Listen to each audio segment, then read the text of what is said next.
Hamburg, May 1945. The rubble stretched endlessly across what had once been Altstadt, turning the morning sun into something that illuminated only destruction. Anneliese Weber stood beside the remains of her apartment building, clutching two children, 5-year-old Liesel, 3-year-old Max, while watching British soldiers distribute supplies at a makeshift aid station 3 blocks away. The soldiers spoke in organised tones she couldn't understand, managing lines of desperate Germans who looked more ghost than human. Her children looked up at her with eyes that asked questions she couldn't answer. She had no food, no water, no way to feed them. She watched the British soldiers from a distance, trying to summon courage she didn't possess. 2 days later, what happened would rewrite everything she thought she understood about enemies. Anneliese's story began 8 weeks earlier in March 1945, when the last major Allied bombing raid struck Hamburg. She was 27 years old, widowed, mother of 2 children who had never known anything but war. Her husband had fallen at Kursk in 1943. She had worked as a seamstress in a textile factory near the port, stitching uniforms while raising her children alone in a city that was being systematically obliterated. The Reich's propaganda had told her what to expect from the British: cruelty, vengeance, treatment befitting enemies who deserved punishment. She had prepared herself for the worst, had taught her children to hide and be silent and survive. Instead, the occupation of Hamburg was bureaucratic and methodical, but not savage. British soldiers establishing checkpoints, distributing notices in German, organising the chaos of defeat. Officials who looked exhausted rather than triumphant. A system designed for control rather than retribution. But control didn't mean food. Control didn't mean shelter. Control didn't mean survival for the thousands of German civilians trapped in a destroyed city with nothing. The bombing had destroyed Anneliese's apartment building. Not directly. A firebomb had hit the building next door, and the fire had spread. By the time she'd gotten her children out, everything they owned was gone. Clothing, documents, the food rations she'd been hoarding for weeks. Everything reduced to ash and memory. They moved to the cellar of a partially collapsed building 6 blocks away. They shared the space with 11 other families, maybe 40 people total, in a space designed for storing coal. Privacy was impossible. Safety was an illusion. But they had walls and ceiling, or parts of ceiling, and that was more than many had. Hamburg in May 1945 was a city of survivors trying to figure out how to continue surviving. The war was over. Germany had surrendered on May 8th. But the aftermath was in some ways worse than the war itself. No food distribution system, no functioning infrastructure. No way for civilians to obtain the basics of survival, except through British military channels or the black market. Anneliese had nothing to trade. No jewellery. She'd sold everything months ago. No valuables. Everything had burned. No connections to the black market. She'd been too focused on work and children to develop those networks. She had only her children and her desperation and the knowledge that they were starving. Liesel had stopped asking for food 3 days ago. That was the most terrifying sign. When a 5-year-old stops asking for food, it means they're too weak to ask. Max still whimpered occasionally, but his cries had lost intensity, had become something mechanical rather than emotional. On May 10th, Anneliese made a decision. She would go to the British aid station, would beg if necessary, would humiliate herself if that's what it took. Her children needed food, and pride was a luxury she couldn't afford. She left the children with Frau Schneider, an elderly woman who shared their cellar. Frau Schneider had no food either, but she could watch them while Anneliese went begging. "Don't expect mercy," Frau Schneider warned. "The British hate us. We bombed them first. They won't forget." Anneliese walked the 3 blocks to the aid station. The journey took 20 minutes, not because of distance, but because she had to navigate rubble and craters and the physical exhaustion of starvation. Her body moved slowly, conserving energy it didn't have. The aid station was organised chaos. British soldiers behind tables, distributing something, food or supplies or documents, to lines of Germans who waited with the patience of the desperate. Signs in German explaining procedures Annalisa didn't fully understand.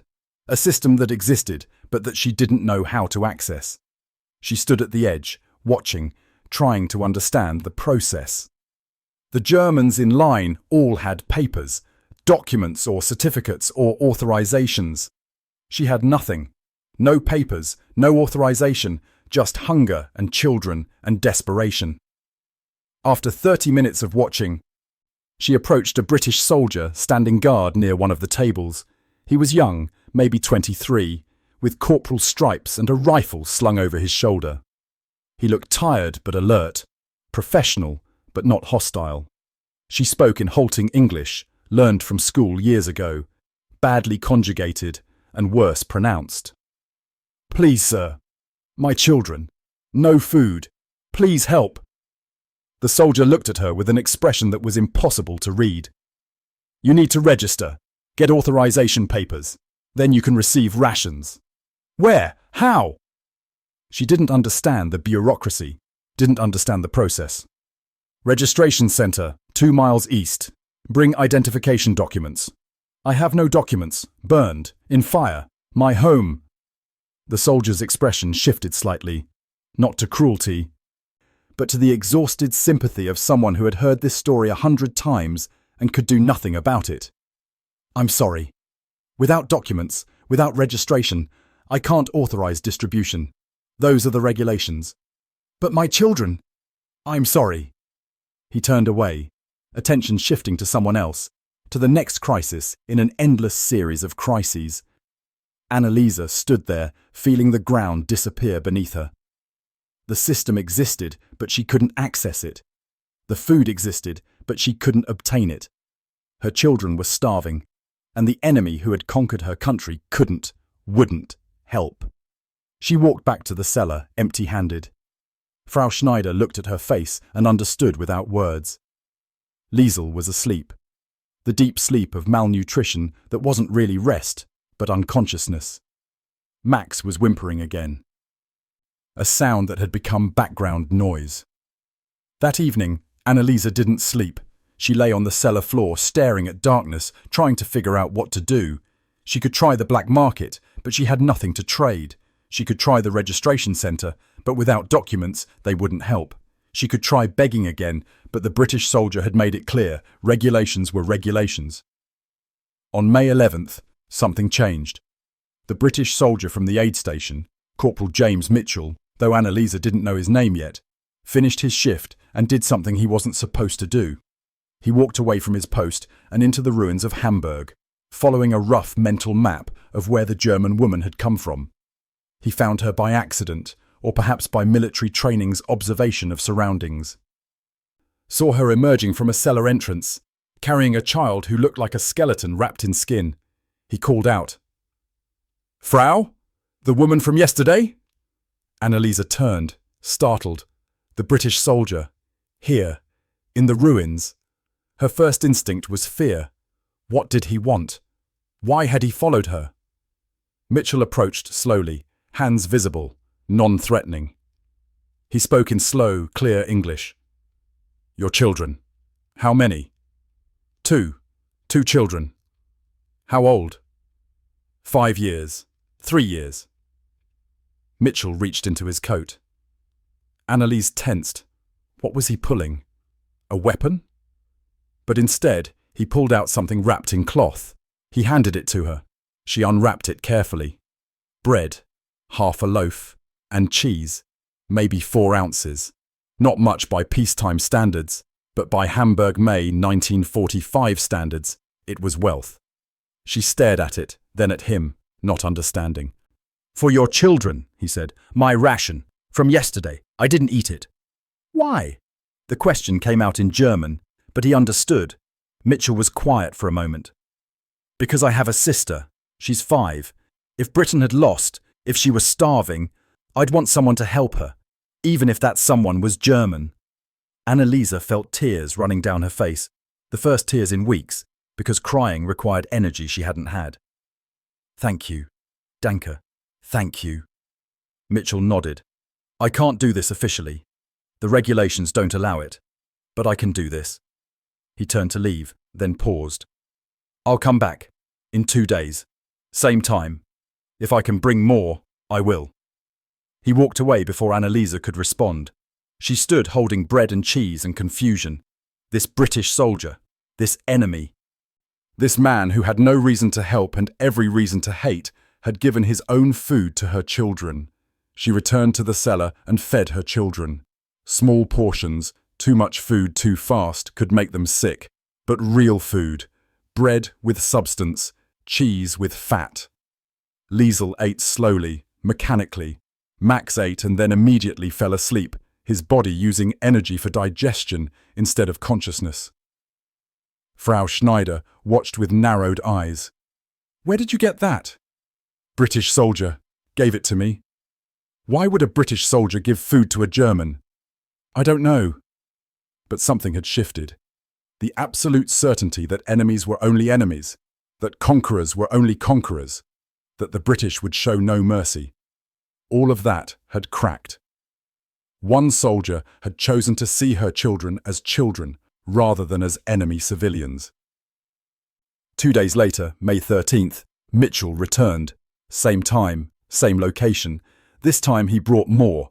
Bread, canned meat, powdered milk. His ration, and part of another ration he'd traded for. I told my mates, he explained, about your children. 3 of them contributed. Annalisa tried to find words. I don't understand. Why help? Mitchell shrugged. Because helping is a choice. And we can choose to be more than what the war made us. Over the next week, Mitchell came 3 more times. Each time with food. Each time explaining that he couldn't do it officially, that regulations prohibited fraternization and unauthorized distribution, that he was technically violating orders. But each time he came anyway. On May 18th, Mitchell didn't come alone. He brought another soldier, Private David Kemp, medic, carrying a medical bag. Your youngest, Mitchell said. Max, he needs to be examined. Malnutrition can cause damage. Kemp can check him. Kemp examined Max in the cellar, asking questions through Mitchell's translation, checking vitals that Annalisa didn't understand. Finally, he needs proper medical attention, hospital or clinic. The British military hospital? Mitchell asked. They won't admit German civilians. You know the regulations. Then we need to change the regulations. That evening, Mitchell did something unprecedented. He went to his commanding officer, Captain Robert Thornhill, with a request. Sir, I need to report a situation requiring medical intervention. Thornhill looked up from paperwork. Go on. German civilian, child age 3, severe malnutrition, possible organ damage, needs hospitalization. There are German hospitals. What's left of them? Not functional in this sector, sir. No supplies, no staff. The child needs immediate care or he'll die. Mitchell, we can't admit German civilians to military medical facilities. The regulations... I know the regulations, sir. I'm requesting authorization to make an exception based on humanitarian grounds. Thornhill studied him. You've been giving your rations to German civilians, haven't you? Mitchell didn't deny it. Yes, sir. That's against regulations. Yes, sir. I'm aware. Thornhill was quiet for a long moment. Why? Because they're starving, sir. Because the children didn't start this war. Because if we're supposed to be better than the Nazis, we have to act like it.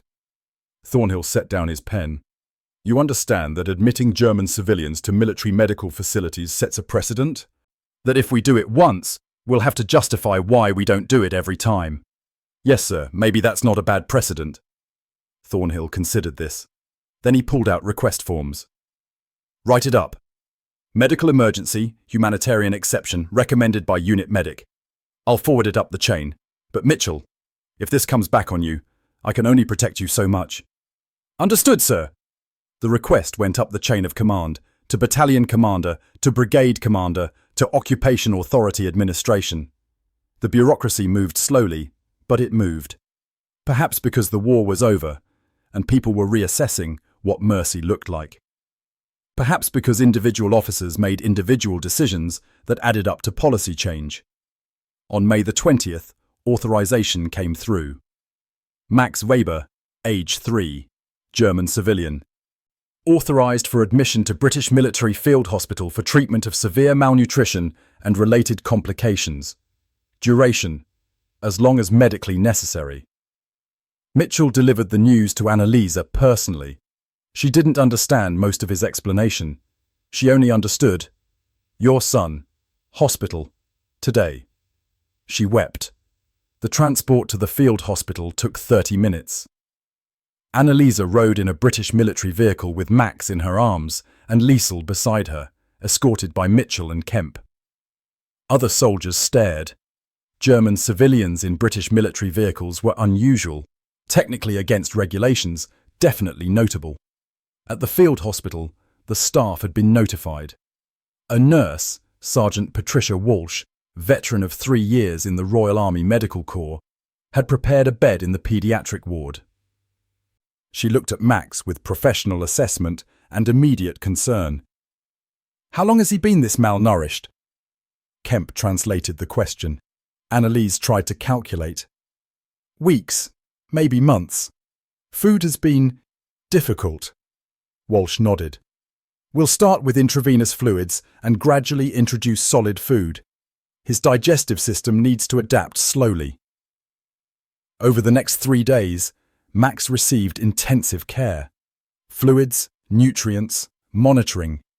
His condition improved slowly, the kind of recovery that measured progress in ounces of weight gained and hours of alert consciousness. Annalisa stayed with him constantly.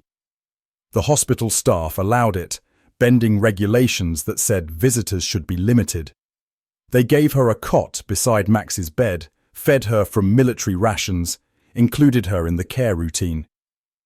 Liesl stayed too. No one had authorized a 5-year-old German girl to be in a British military hospital, but no one wanted to separate the family.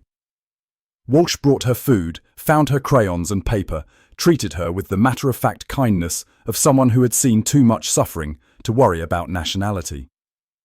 On the 3rd day, Walsh did something extraordinary. She brought Annalisa to her office and, through a translator who'd been recruited from displaced person services, had a conversation. "Mrs. Weber, your son is recovering, but he's not the only malnourished German child in Hamburg. There are thousands. I know. The British military isn't equipped to treat all of them. We don't have facilities or authorization, but we can't just let them die either." Annalisa didn't understand where this was going. Walsh continued. "What if we trained German civilians to help, taught basic nutrition management, showed you how to identify severe cases, helped you organize community care? Would you be willing to help?" "Me?" "You. And others like you. Mothers who understand what malnutrition looks like because you've lived it. We provide supplies and training. You provide labor and local knowledge." Annalisa tried to process this. The British wanted her, a German, an enemy, to help organize medical care for German children. "Why would you trust me?" Walsh smiled slightly. "Because Corporal Mitchell did. And because we need help. We can't do this alone, and you can't survive alone. Maybe we can do it together." That conversation led to something unprecedented. A collaboration between British military medical services and German civilian volunteers to address child malnutrition in Hamburg. The programme started small. Walsh, Mitchell, Kemp, and 5 German mothers, including Annalisa. They met in the field hospital, learned basic medical concepts through translation and demonstration, received supplies from British military stores. Then they went into the ruins, into cellars and destroyed buildings and makeshift shelters where German families were starving. They identified children who needed immediate hospitalization, provided basic nutrition guidance to families, distributed supplies that British military had authorized for humanitarian purposes. The program was technically unauthorized. No formal policy existed for British-German collaboration on civilian medical care. But it existed anyway, created by individuals who decided that regulations mattered less than children dying. Over the next month, the program expanded. More British soldiers volunteered, medics, supply officers, translators. More German mothers joined. Word spread through survivor networks that help was available, that the British weren't just conquerors, but could be collaborators. By June 1945, the informal program had treated over 300 malnourished German children in Hamburg's British occupation zone. Not cured, malnutrition wasn't something you cured quickly, but stabilized, given enough nutrition to survive, connected with ongoing support. In July, something remarkable happened. The program was officially recognized. The British military government issued a directive. Local German civilian volunteers may be utilized for humanitarian medical assistance under British military supervision. Programs should focus on vulnerable populations including children, elderly, and disabled persons. The directive was distributed throughout the British occupation zone. It became policy. What had started with Mitchell giving his ration to Annalisa became formal structure for cooperation between occupiers and occupied. Walsh wrote a report that was later cited in occupation policy studies. Medical necessity and humanitarian obligation sometimes require flexibility in applying military regulations. The Hamburg Child Nutrition Program demonstrates that former enemies can work together when the goal is preservation of life. Mitchell received a commendation, not for the unauthorized ration distribution, which was quietly overlooked, but for initiative in establishing civilian liaison for humanitarian medical assistance. He was promoted to sergeant. Annalisa became the program's primary German coordinator. She worked with British military medical staff, trained new German volunteers, helped identify communities that needed assistance. She was paid nothing. The British military couldn't employ German civilians in formal positions, but she received rations for her family and a sense of purpose beyond survival. Max recovered fully. By August, he had gained weight, regained energy, transformed from skeleton child to normal 3-year-old. Liesel recovered too, though she'd never been as critically malnourished. In September, Annalisa received something unexpected, a letter from Mitchell, who had been transferred to a different unit. It had been delivered through official military mail, translated by someone in the chain. Dear Mrs. Weber, I hope this letter finds you and your children in continued good health. I wanted you to know that what started with sharing my ration led to something much bigger than either of us expected. I've been reassigned to help establish similar programs in other cities. What we created in Hamburg is being replicated throughout the British zone. Thousands of children are being helped because you were willing to trust an enemy soldier's kindness. Thank you for showing me that helping matters, that individual actions can change systems, that former enemies can become partners when the goal is worthy. Take care of Max and Liesel. They're lucky to have you. With respect, James Mitchell. Sergeant Annalisa kept the letter folded carefully, stored with the few possessions she'd managed to accumulate since the fire. She read it repeatedly, trying to understand how a moment of desperate begging had transformed into systematic humanitarian collaboration. She wrote a response, though she wasn't sure if it would reach him. Dear Sergeant Mitchell, thank you for seeing my children as children rather than as enemies. Thank you for choosing to help when regulations said you shouldn't. Thank you for starting something that saved not just my children but hundreds of others. I was told the British would show no mercy.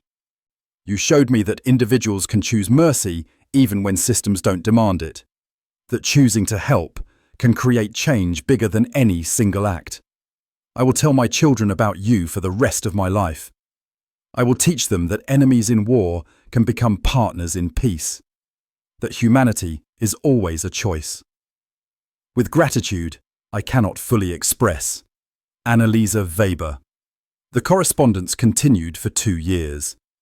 Mitchell and Annalisa exchanged letters regularly, documenting the expansion of the nutrition program, sharing stories of children saved, discussing the strange transition from war to peace, and how individuals navigated that transition. In 1947, the British military government transitioned control of humanitarian programs to German civilian authorities. The occupation was ending, slowly, and Germans were being given responsibility for rebuilding their own society. Anneliese was hired by the Hamburg Public Health Department, one of the first German civilians to be employed in official capacity after the war.